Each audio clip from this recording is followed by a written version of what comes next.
We're here with another segment of Land of the Bible. You know, it really is pretty amazing. I'm here with Yari Amichay, and where are we at? What is this?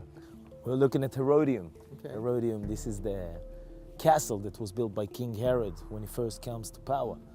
But that's not what Herodium is so beautiful and important, and with such, if you want, architectural building, beautiful architectural building and variety over here. It is much more because the mountain that we are at the foot at is actually the place that King Herod chooses for his eternal rest. Okay. In other words, the mausoleum that King Herod would build for himself would be located over here. What we're looking is only one element in one. It's a single serving pool party that he has over here for his procession. So what time period are we really looking at here? Well, we're talking about the 1st century before Christ. We're talking about, if you want to be precise, King Herod is appointed by the Senate as the king of Judea in the year 37 before Christ, and he passes away the year 4 before Christ. So it gives you a span of good 35 years altogether, that in which he had many building projects. Of course, in the Western environment in the United States, we can't imagine anything being this old or this important.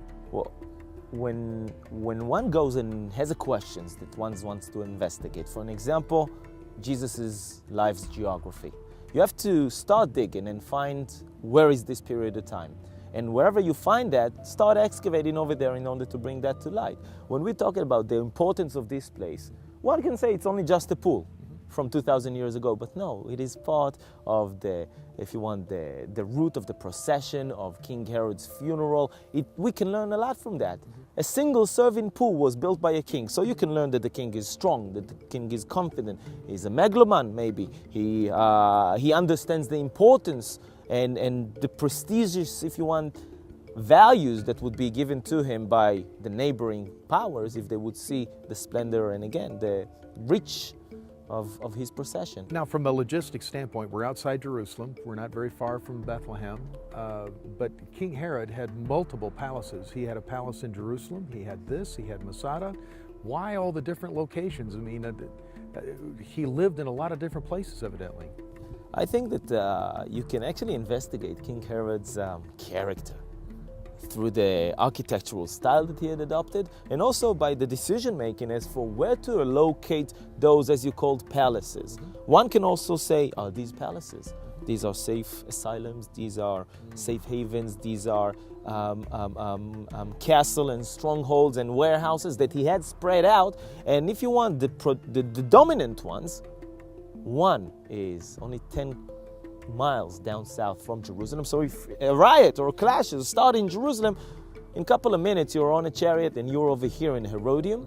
Over here you have warehouse, you have supply that you can go on with, and if push comes to shove, you continue one day walking distance towards Masada, an isolated cliff that even a strong army would not be able to take unless you have a very strong logistic back that would support you. King Herod is a guy that we know a lot of.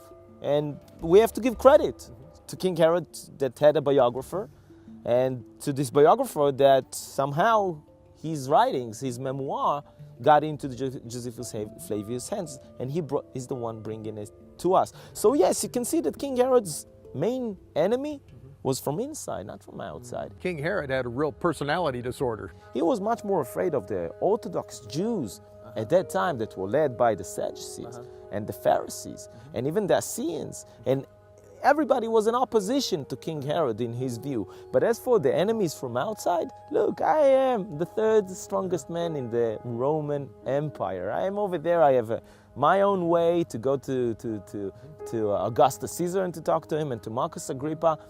I'm not afraid that the Syrians would attack, that the Egyptians of Talmai would attack. I'm not afraid of that. So essentially, King Herod really was a Jewish politician.